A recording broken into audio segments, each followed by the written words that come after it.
on Sunday at 3 o'clock. Argentina will play France in the World Cup final. It will be a great occasion, of course, and it's added to really by the fact that Lionel Messi, in his glorious career, has never won the World Cup in his own country. That often leads to people suggesting that Diego Maradona, who did win the World Cup and lead Argentina to that victory with the hand of God goal in 1986, is a better player. There's a lot on the line. They're a very passionate nation. It's a nation that is struggling economically with 100% inflation, if that's imaginable. And there are an awful lot of Argentinians in Qatar, and France won't have anything like the support that the Argentinians will have. I'm joined now by John Giles and Liam Brady to discuss the two semi-finals and indeed to look at what we might expect on Sunday. John, let me start with you and the first semi-final, which was Croatia against Argentina. Messi was really outstanding in the game, scored a brilliant penalty. It was really amazing given the pressure he was under. And then, of course, assisted a superb goal. Croatia just ran out of steam and they didn't have the depth in the squad, did they, John? Well, Argentina did well, in the end. Early on it wasn't going their way all that much. But they got the penalty early on. Messi stuck that away, as we know. And Croatia did their best to come back into it. Again, Modric being very, very good. But Messi was the difference, really, in the end. What he did, he scored a penalty, and then the run he made to make the third goal was incredible. We talk about now, he's 35 now, and he left a young lad. I can't pronounce his name. Well, I can pronounce it. I've had a go at it anyway. Gvardiol. He's one of the best defenders in the tournament, and is talked about as a young defender who will go places. Well, Messi took him places, all over the place, It did, yeah. And brilliant, absolutely. We talk about him getting older. He's 35, maybe his pace is gone. He showed unbelievable pace in the run. Not once or twice, 3 times to get away from him and lay it on. It was Messi at his best. And he's the only one, I can never remember playing that could do what he did, particularly at 35. Yes. It's just incredible. And Argentina went on to win it comfortably, as we know. Yeah, the beneficiary, Liam, of that run was Alvarez, who scored 4 goals in the tournament. He's a young player, relatively speaking, and he's been signed by Manchester City before the tournament for 14 million, 1-4, which by their standards isn't a lot, and he might be a bargain. But Messi himself, Liam, 5 goals, 3 assists, and the most fouled player in the tournament. He is remarkable, isn't he? Absolutely, Eamon. He's obviously slowed down compared to what he used to be. If we cast our mind back, he's not the same player he was at Barcelona, but he's kind of modified his game where he just does it in spurts, doesn't he? He takes his time, he stays out of it, he passes it simple. He keeps Argentina in possession a lot of the times. But then when he knows that the time is right to do it, and he has a great mind for that, knowing when to hold on to the ball, when to start a dribble. And of course, he gets 2 and 3, sometimes 4 players around him, and that frees up other players. And I think Alvarez has benefited from that. We haven't seen a lot of Alvarez at Man City because of Haaland. Yes. But this kid didn't start the tournament for Argentina, but he's played his way into the team, as has another player that's impressed me, McAllister. Yes, he's played his way into the team as well, and now they're first picks. And I think Messi is a great partner for Alvarez because he's quick and he's good in the box, and he frees up. Messi frees him up. So. I like John. I thought the game was kind of in the balance for 30 minutes, but then Croatia shot themselves in the foot, didn't they? They got caught twice on the break. Once from their corner when Alvarez scored, Yes. So, Yeah, Argentina were the better team in the end. I think the second half showed that. And Messi, as John has said, was absolutely sublime. The penalty was something else, wasn't it? I mean, yeah. You know, it like fired it into the top. Well, yeah, he takes all different. You don't know what he's going to do. Sometimes he just lets the goalkeeper make the first move, and he rolls it into the opposite corner that the keeper's gone. But the goal against Croatia, he's almost decided this is going top corner, and you know. You saw Harry Kane probably try and do the same, but make a mess of it. But Messi didn't, did he? No. You were working with Damien Duff the other night, and I think Didi, and Damien, they obviously the press and the media will build up this final as Messi versus Mbappe. And Damien said, when that was put to him, that Mbappe wasn't fit to lace Messi's boots. I have to say, I agree with Damien, and I was very, very pleased to see you agree with Damien as well. Well, I think you need to qualify that, Eamon. Yeah. Damien was saying that when Messi was Mbappe's age. Yes, of course.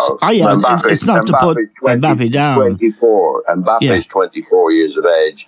Yes. And when Messi was 24, he was far better player than Mbappe, you know, and quite honestly, I don't think Mbappe will ever get there. I think he's probably the most exciting player there. Yes. There's on the horizon, the one that's coming or the one that's arrived, and Messi's probably going over that horizon now. But he's the most exciting player around, but he doesn't compare to the skill that Messi has. I think we've seen Mbappe in the last two games. You were talking about him when he played against England. We think Walker kept him kind of quiet. He was kind of quiet again last night. He was, yeah. Hakimi, his teammate, he kept him fairly quiet. You know, nobody's been able to keep Messi quiet.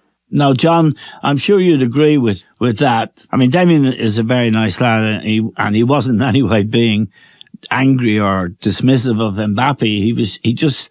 It just came out, and I could see where he was coming from. But as Liam says, it's important to point out that he was talking about the 24-year-old Lionel Messi, and Mbappe has a long journey to travel. But as things stand, he's nowhere near Messi, is he? I mean, this is a press thing. I know it is, yeah. I'm just build it up. Thing. I mean, anybody that knows anything about football, you would know football. Liam, Damien, like nobody's talking that. I mean, if you're going to make a comparison in the match, Griezmann would get a mention, yes, rather than Mbappe.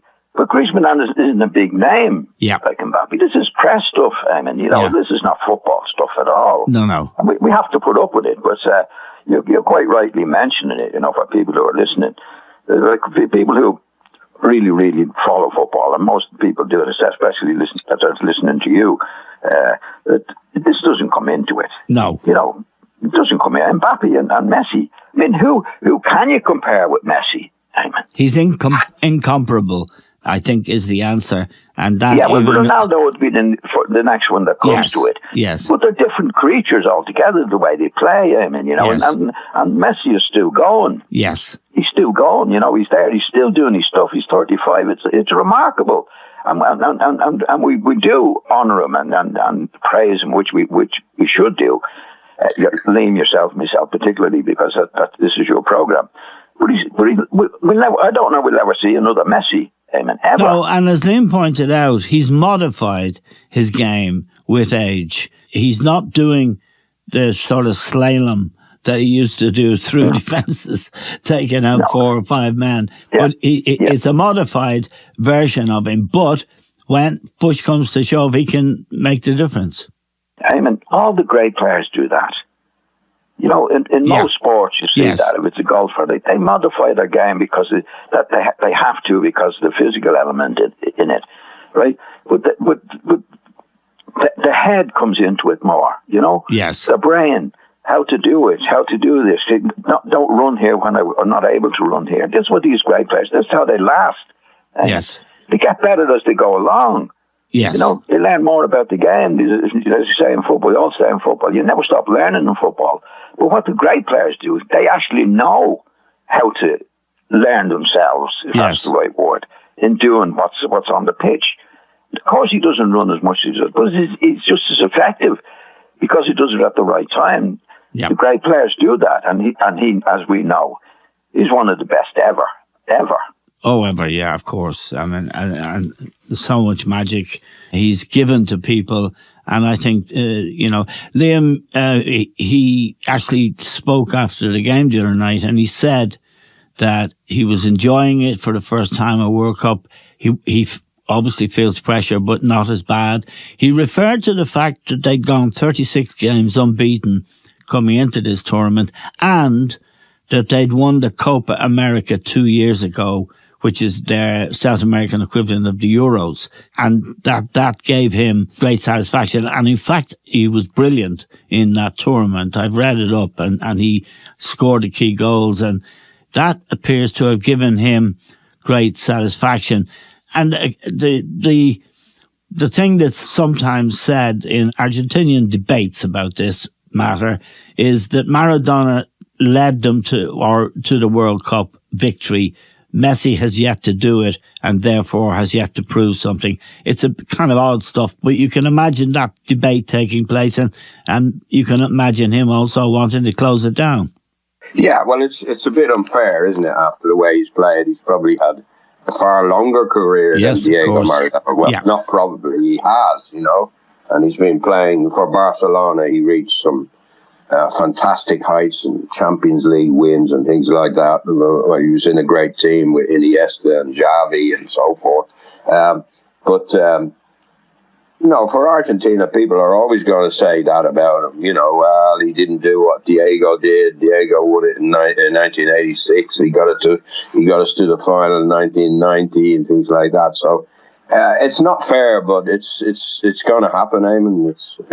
It's the way of the world. It's like John says, the press build these things up. They build them up as topics of debate, and well, we're debating it now. But there are different generations. For me, Messi is every bit as good as Diego Maradona. But I'd have to say I played when Maradona was playing, and he was the head and shoulders the best player in the world at the time. Yes, he was. Yeah, when he was young and fit.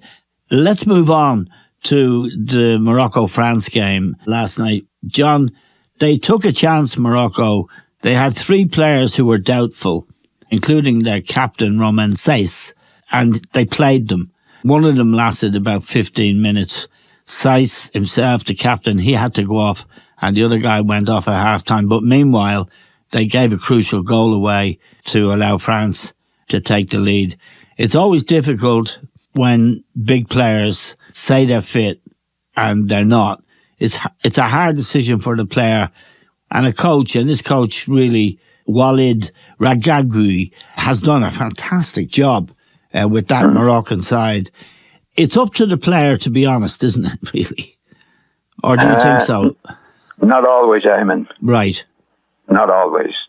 I would say, my experience of it anyway in football, particularly playing under Dunphy, he would want you to play, Eamon. Right. You'd be getting pressure from him, and that was been my experience with most players that I know. You'd be okay, give it a go. Yeah. Because they want you to play. Of course, it's desperation. Yeah. It never works. I'm sure Liam has come across it as well. But I would definitely say, because don't forget, from the manager's point of view, no matter what the player says, Eamon, he can say, "I'm sorry, I'm not taking a chance on that." Right. But my feelings would be the manager would be saying, "I think it'd be okay. Give it a go." That's especially with Morocco. Eamon, they don't have a big squad of players. Right. I don't think they do anyway. No, they don't, and they have some inexperienced players as well. Yeah. I think there'll be a bit of pressure from the management on that. Liam, what did you make of that? Because they did give a goal away, and one of those players was involved. I think it was Mazzoui. It's very difficult, isn't it, when a player says, "I'm fine, boss." Yeah, but we don't know how they arrived at the decision, but certainly you have to say it was the wrong decision. Yes. He put one out who pulled out on the warm-up, Eamon. Yes, that's right. Yeah. So maybe John is right. He was desperate for these. These are first team players. These are not like second picks and things like that. And he probably wanted them in a big match like that against France. And probably the lads went along with it. Yes. I remember playing in an FA Cup final in '78 against Ipswich for Arsenal, and I wasn't really fit, but I wanted to play so much because you think, well, am I ever going to get a chance to play in a cup final again? Yes, of course. And Terry Neal and Fred Street, the physio, they wanted me to play as well, and I was getting injections before the game. I had some at half time, things like that. Cortisone injections into my ankles, trying to make. But it doesn't work, as John said. It very rarely works. And Thijs, the captain, as you mentioned, you could see that he just couldn't run. When Giroud ran away from him and he hit the post, yes, that was Thijs trying to get after him. So it did backfire on Morocco. And France deservedly won. But you have to say that France got the break of the ball on their goals, and Morocco had all sorts of goal-mouth scrambles, and the ball never quite broke for them. So, I wasn't that impressed with France, Eamon, to be quite honest. I wasn't impressed, John. I thought Morocco played some good football, created danger, and by no means did they let the first goal and the loss of 3 players, including the captain, get them down. I thought they were very, very impressive in their approach to the game. They were brilliant, Eamon. Yeah. Absolutely brilliant. I mean, they gave a great account of themselves. It was very difficult for France. France got the breaks during the match. And despite losing the players, as you say, they were injured. The whole policies and their spirit and their abilities were incredibly good. They were a credit to the country. I mean, yeah, they were. I can imagine the people in Morocco, the way they played, getting to the semi-final in the first place, and making a show for themselves with the injuries that they had. If they'd had a full team, it would have been a hell of a job for France. There's no doubt about that. Now, Morocco were a credit to themselves, definitely. Now, John and Liam, the final. There'll be lots of speculation. The bookmakers can't split them. It's 2-1 France, 2-1 Argentina, and just up over 2-1 to draw. So any result they seem to think is possible. John, what's your take on the final? I'd go with the odds, Eamon. I think I would lean towards France. Right. I think they have more of an all-round team than Argentina have. Yeah. And I think everything is going to depend, or almost everything is going to depend on Messi. Yes. And that's one player, and we've spoken about him so much. He's liable to do anything, and he's capable of doing anything. But I think I would go with the all-round team, Eamon, rather than Messi on this particular match. Right. Liam, when you look at the final, where do you think it will be won and lost? I mean, Messi is the obvious answer to almost everything, given his ability. And clearly, if you took Messi out, Argentina would be a pretty ordinary side. What's your take on it, Liam? Well, I think it's going to be very cagey, Eamon. I don't think we're going to see fireworks. I hope I'm wrong, but I don't think we're going to see fireworks from the off. Right. I think both teams play on the break in many ways. They like to sit back, keep it tight.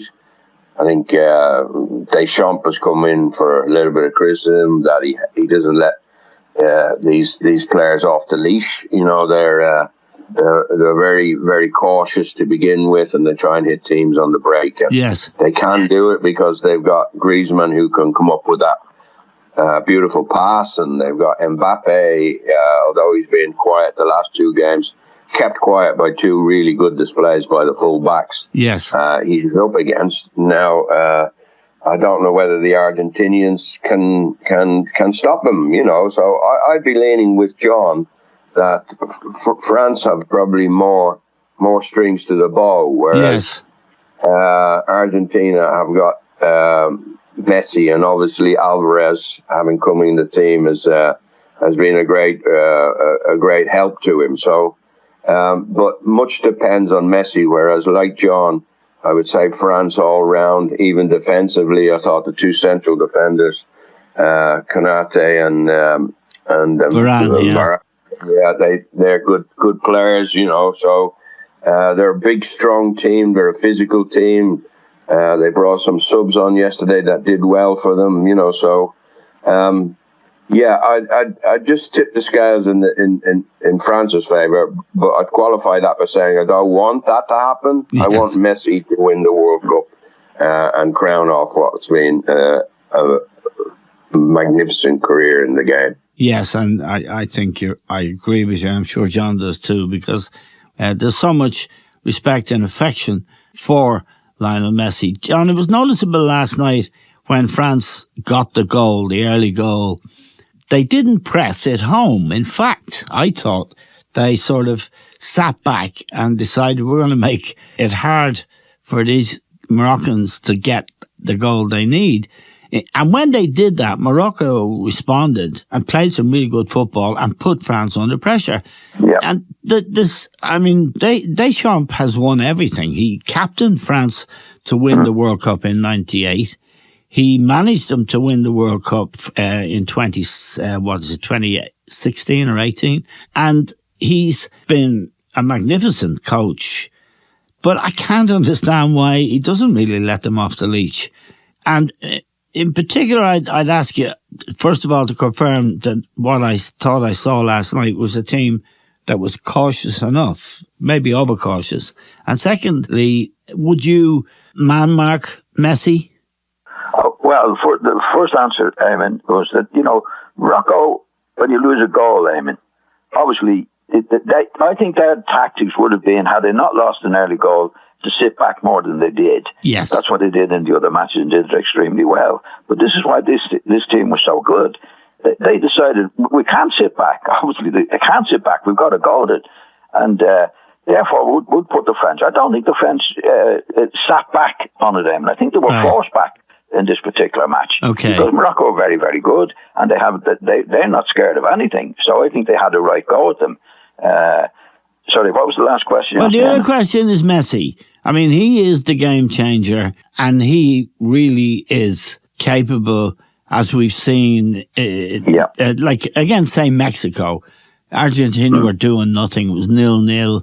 It's getting now into the last 15, 20 minutes, and he comes up with this absolutely amazing goal, and he's capable of doing that. So, how do you think they'll deal with him, or how would you deal with him? Well, I think that's a question that every football opponent has asked, and they haven't been able to do it. That's what makes them great. I mean, we see a lot of players, who are very good goal scorer, and say, we've got to mark this guy, and you can put him out of the game. Yeah. Like I've never seen Messi being put out of the game. No. He's always contributed something because he's so good, his control is good, his positional sense is so good.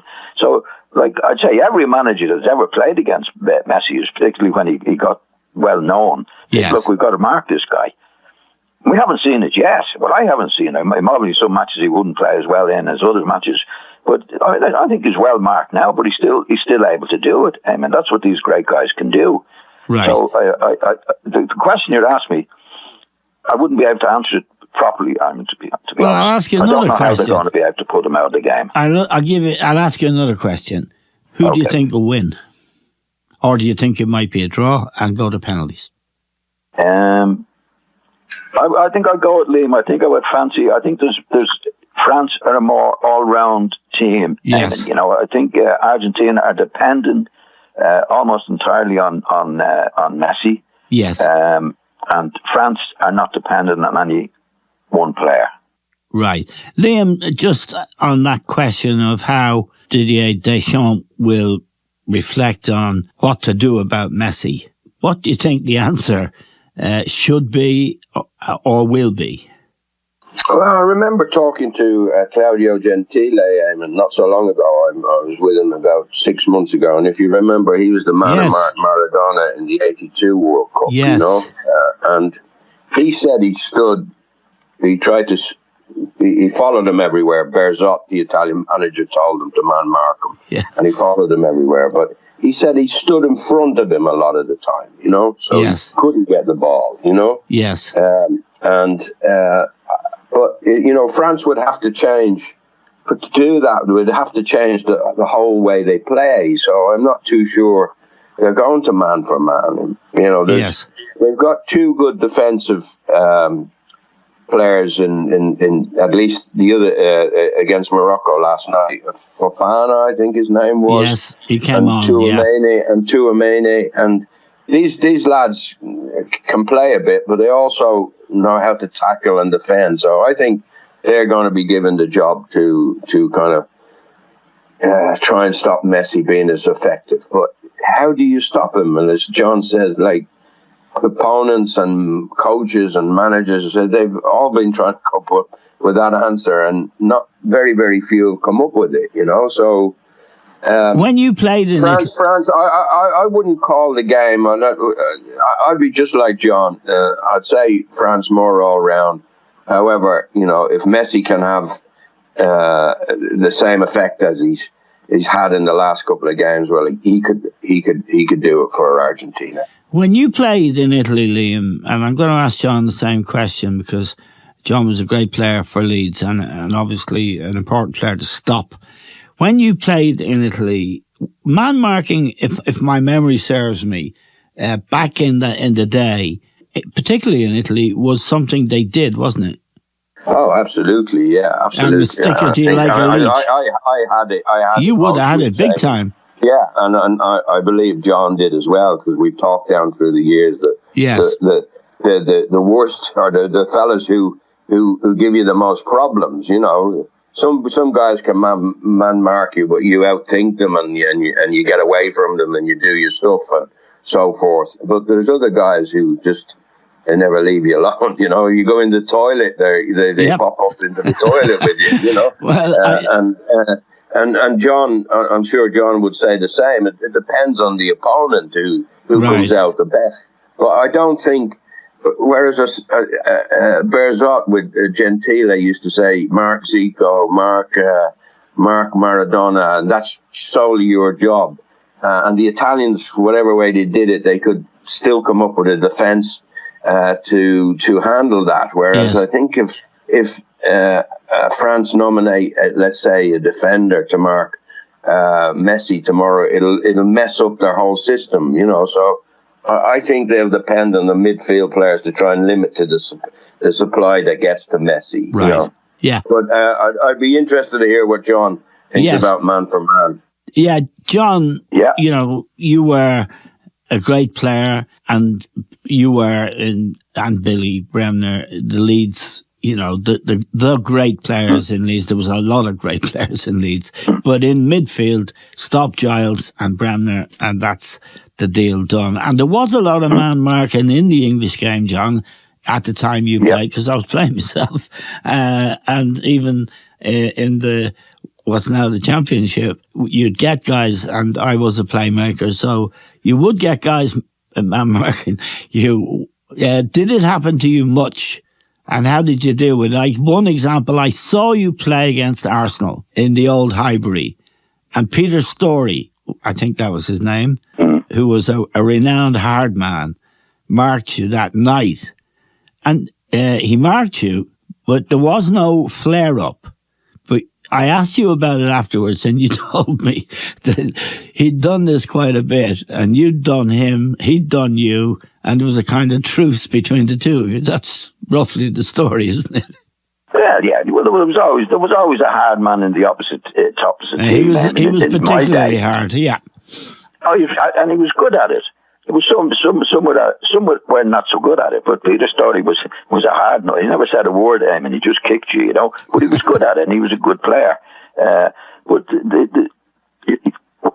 I'll give you my take on it when I played. Yes. I was nearly always, with Bremner himself, going to be man marked, right?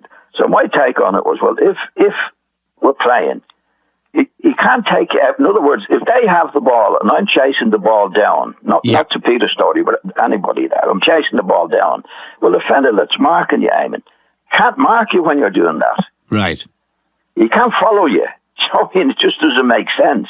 Right. So if the opponent, my opponent in midfield or at fullback, I go chasing him down. Right. Right. Yeah. Like Peter Storey, all the man can't mark you then. He could drag him out of position. You drag him away from where he should be. He just can't do it. In other words, what he's looking at, when you get the ball, when your team or I get the ball, then where's my man? He's after me. Yeah. Right. But if I'm chasing the ball when the opposition have it, he can't follow you then. Right.